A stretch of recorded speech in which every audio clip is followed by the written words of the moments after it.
The Rambam says in Perek Ches, Halacha Yud Mokim Shenogu Le'echol Tzli, that there were places that they ate roasted something, Le'elib Sochem. So we're going to learn here in the Peirush whether you can eat roasted tzli Leil Pesach, whether chicken can be roasted, and also whether the egg can be roasted. Rambam says a place that one was customary to eat and Leil Pesach tzli, you eat it. Mokim shenogu shaloi le'achol ein oichlan. A place that it wasn't customary, you don't. V'chol mokim, in any case, also le'achol seh. It's forbidden to eat a goat or a sheep solui kuloi ke'echod. It should be roasted as one, because the Korban Pesach has to be roasted as one, b'leil zeh, on this night of Pesach. Because people might think that you're eating Korban Pesach, actually you're eating it outside of the Beis HaMikdash. If this set was mechutach, was cut up, or he was nearly whole, there was one piece missing, or it was complete of a sholak, but he cooked it. One a member of the said which is a sign that you didn't do the whole thing tzli. This is mutter because even though you said that even where they were noig they should roast it, but since he's showing that he doesn't have the complete thing, therefore, or one part of it is cooked, then it is definitely not a korban pesach. We were noig to eat tzli and leil pesach. It's forbidden to eat even under such circumstances. The Magen Mishnah cites the Mishnah in Psochim. Where the minig was to eat tzli in the Pesach, they ate it. Places where they didn't have the minig to eat it, they didn't eat it. When they said in Bayam, you make a gdim mekulas. What's a gdim mekulas? That they made it a roasted sochim. The Chacham forbade it. The Rambam explains Shemakulas is when you do it all as on one spit, everything from beginning, from the head to everything, just like they do it on Pesach. Now, actually, on Pesach they took the innards and put it on the head of the lamb because you have to clean out the innards before you can roast it, and you only leave over those parts which you can eat, and thus. According to the Chacham, you can never do it roasted. And if it's not whole, then it depends on minik. And they made it also only because it looks like eating kosher bachutz. That's what it says in 53a. But if it's not complete, or was complete but not cooked, but it was cooked, then it's mutter. As it says in the Brisa. So the Rabbanon, Ezu Gdim Mekulas. The Brisa says in 74a. What's a Gdim Mekulas? A Gdim that's done totally. It's everything that's roasted as one. Why is it called mekulas? Because on the head of the animal you put it on like a hat, and it looks like a person who's going out to war.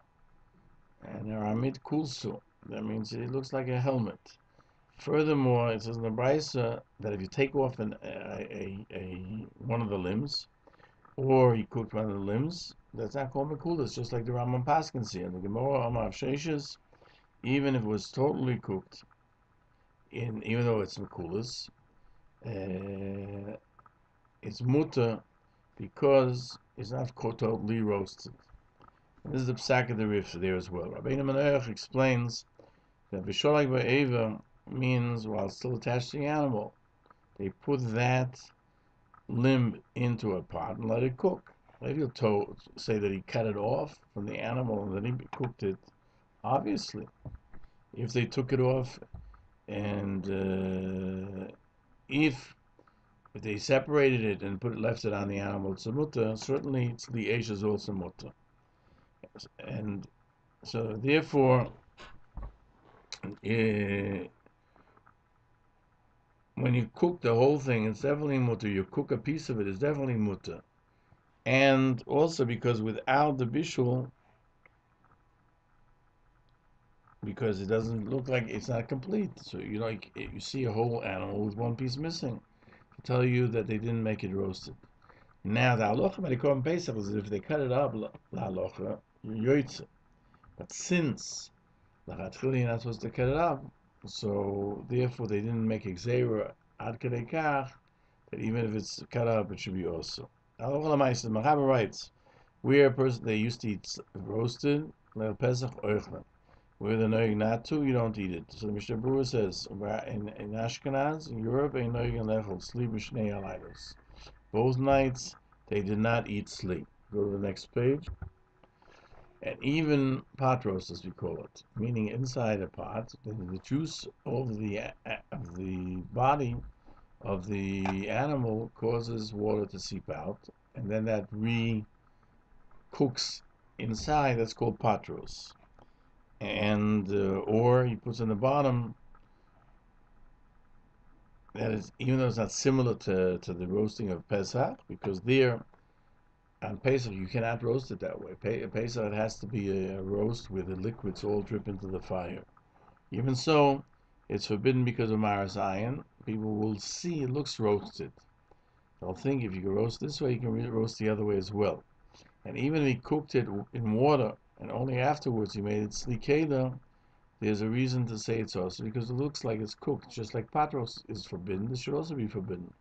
But someone who's not well, you can be makbeh, you can be lenient, makel, and if he roasted it and then he cooked it, everyone agrees it's okay because it looks cooked. In other words, it looks like the last thing you did to it. Furthermore, the Machaber writes, still it's also to eat a sheep which is roasted kulo that night because it looks like he's eating kosher bachutz. People say, I think he's eating the Korban Pesach. The Mishnah Berurah says, kulo ke'echad means when you put all the innards on its head, like they did by the Korban Pesach. And the Machaber continues, if it was cut up, or a limb was missing, or a limb was cooked, and is attached, then it's still mutter. Where they were menoyeg that you would eat some sort of roasted meat on Pesach. That's why the zroya that we make roasted, we don't eat leil Pesach. And there are those who say if you roast it on Yontiv,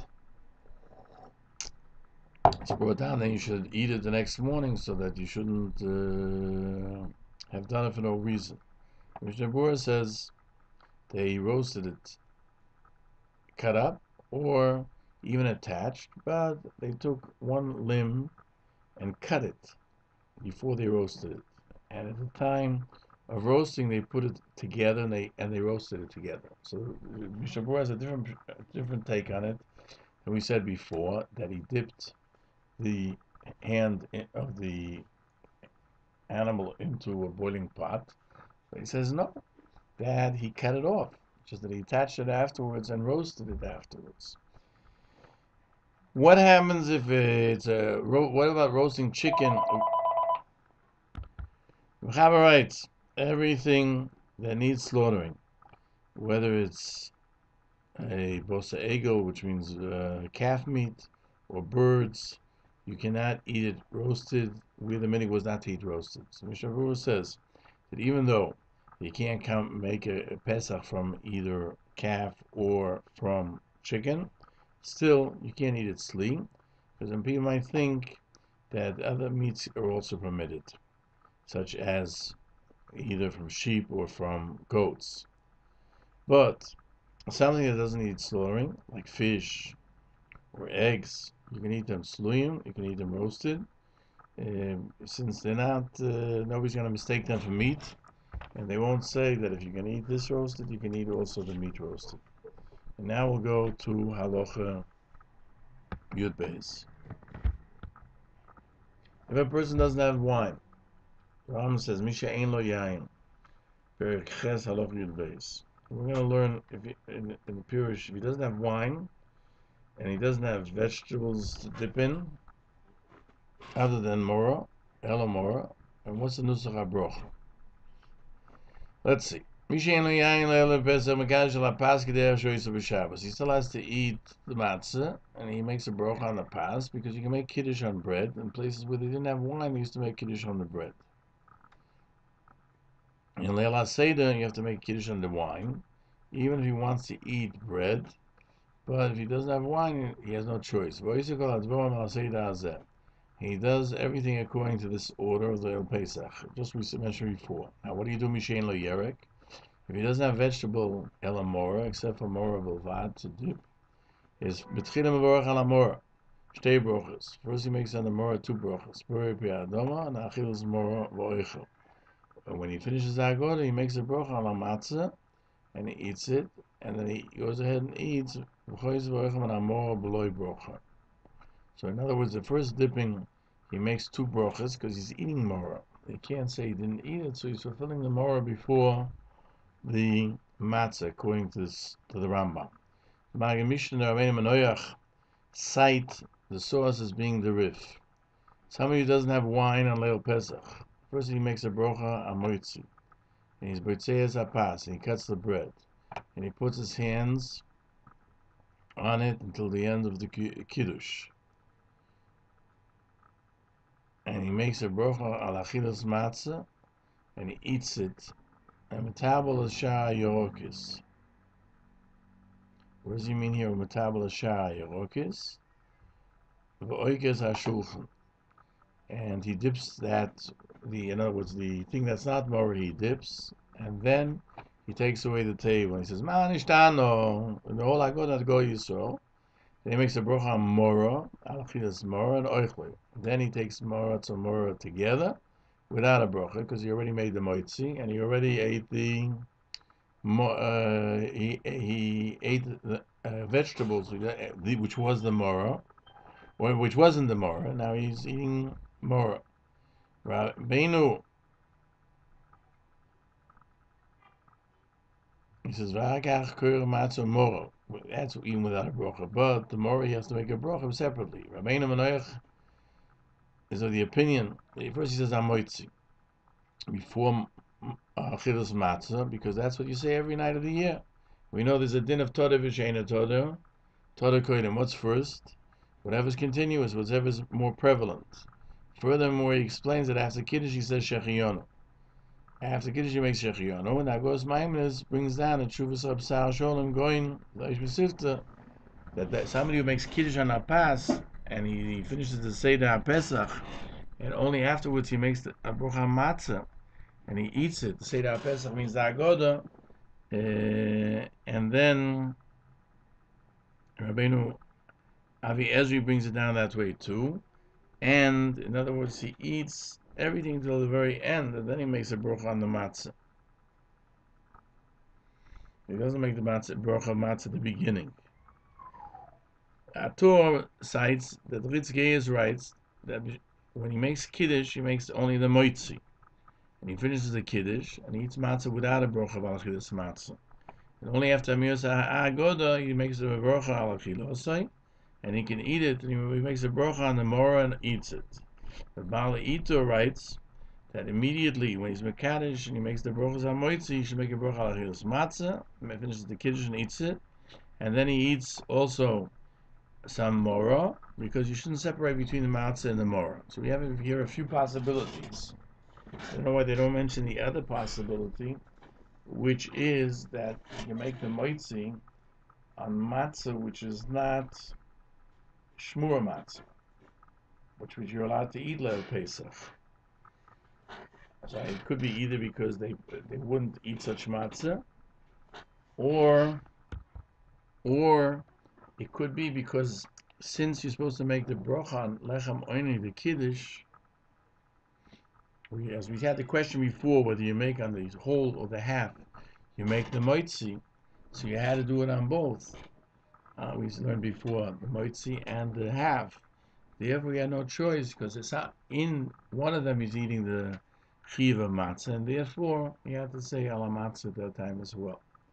Further, the Torah writes, if I had not seen the great men, I would say you should dip the yerek before kiddush. and then be beside the Agoda and the Halal until Maino Moyim. And then should make Kiddush, you make a Moitzi. And then you should finish Kiddush, you make a Hilchos Matzah and eat it. And afterwards you should eat more Geseda. Why? Because when he's Makadosh, he has to eat Matzah and make a brocha on it right away. Because how can you make such a separation between Matzah and Mora? And if you made the Kiddush at the beginning of the meal, and then he did the whole Seder, and furthermore, when he's Makadosh right away, the Tibul Rishon is after the Moitzi, and there's no Hekel Noikis if you made Kiddush on the Matzah. And therefore he says, we'll turn the page, it's preferable that you should drink a bit, you should eat a little bit before Kiddush, and have mitzvah seder kilchosa. That's what he wants to say. Of course, we don't do this, and rather than he should change the whole seder, and he brings down that that's the das of the Torah. In other words, what he is saying is that if he doesn't have wine, then he shouldn't change everything around. He should just start off with the vegetable before, even though technically it's before Kiddush. And how are you eating it? But because it's a seder, part of the seder, I guess he holds it's mutter to do that before Kiddush. Halacha l'maisa. The Mechaber writes, somebody doesn't have wine, let Pesach, he makes Kiddush on a pas. He makes the moitz and he's boitzeya. He leaves his hands on it until he finishes the Kiddush. And then he makes, because we always make the moitzi, we always make the brocha, like before the Kiddush, like Hill. Then we make Kiddush. And then afterwards he says in brocha achilles matzah. He doesn't mention here shechion, when it would be said, which is interesting. Would you say it after or before the matzah? And then you eat it. And then you eat the other vegetable. Take away the table. You say manishtano, no lagod, until go to your soil. Then you make a brocha on the morah. So he does separate the moitzi from the morah, and he eats it. And afterwards he takes the matzah morah together, like the Rambam and the Rif. The Halacha writes, what he writes, that you break the matzah b'kiddush, it's only according to his opinion that, like of the Riv, that you take only 2 matzahs to the Seder, to the at Cairo. Therefore, you have to break it at the time you eat. You make the moitzi because 1/2 of it has to be a broken piece to be mekayim lechem oini if it's on the first one or the second one. But according to our minhag, that we take 3 matzahs, so we break the middle one at the beginning of the Seder, and the upper one you should break only after al achilus matzah, which we do when it would be after the Kiddush, not before the Kiddush, according to if he doesn't have wine and he made Kiddush on the matzah. Mishen lo yerek ela acher la mora. So Rambam says Mishen lo yerek ela mora b'vad. What does he say? B'tchilo he makes a brocha al mora shtei brochas. One by piadoma achilus mora v'oichel. And when he finishes the agoda, he goes and eats more mora b'loi brocha. Now, why does he have to do that? The Magen Mishnah cites this in the Gemara. Huna Oma, somebody has only mora, and he doesn't have any other vegetable. You have to remember, it was difficult in some places to get anything else, especially if it was horseradish in Europe. They didn't have lettuce at this time of year, and they had only horseradish. So he makes a buri priadoma, and he eats it. At the end, on the second, he makes a brocha al mora v'oichel. So Chisda asks, after he fills his stomach with the first brocha of mora, now he's going to say brocha mora, but rather you make both brochas to begin with, and then he eats later the mora in its place after the matzah, so that you can dip twice, because the second time is to have the second dipping. What's the brocha? The Magen Mishnah writes, according to Rambam, the brocha is al achilus matzah, al achilus mora. He said in Hilchos Brochas, everything that you do, whether it's an obligation or it's not an obligation, if he does it for himself, he says la'asos, li. And if he does it for others, he says al. And here, with this brocha, he's moitze others who listen to him. Therefore, he says al. But he says tzorach ian. But according to the Rishonim, The nusach is lechol matzah v'lechol mora v'chein ikar. The Lechem Mishnah explains the reason he writes tzorach iyon because it seems there that the Rambam says the mitzvah is an obligation, like mora u'matzah. When you're moitzi others, you say la li rather than al, and therefore he needs to think about what he's saying here. In our Haggadahs, the nusach is al achilas matzah and al achilas mora. Halacha l'maisa, the Mahaber says if he has no yerokis for that first dip, only mora, you should make a brocha on a b'tivul rishon b'rei pri ha'adoma, and afterwards you should make a brocha al achilas mora. And when the second tibul, the second dipping, he should dip it in charoises without a brocha. So the Mishnah Berurah adds, to begin with, you have to eat for the first vegetable karpas or another type of vegetable which are not capable of being mora. But if he has only mora, he should make in the tibul rishon b'rei pri adoma and al achilas mora. Because if he eats the first dipping mora, how can he make after the matzah another brocha al achilas mora since he ate it already? Therefore, you should first make the brocha al achilas mora at the very first dipping, and with this brocha he's moitzi the achilas mora that's after the matzah. Just like today when we make the b'rei pri adoma, we're moitzi the mora which is later, that we eat alone, and we don't have to say we have to make a b'rei pri adoma at that time. And then now you should eat a little bit for the first dipping, and you shouldn't stop until achilas mora. Then you should do bechoises v'yochel kezayis. The Mishnah Berurah explains that many poskim are of the opinion that since he eats at the beginning mora, he should have a mind tak to be yotzei mora, and he should dip it.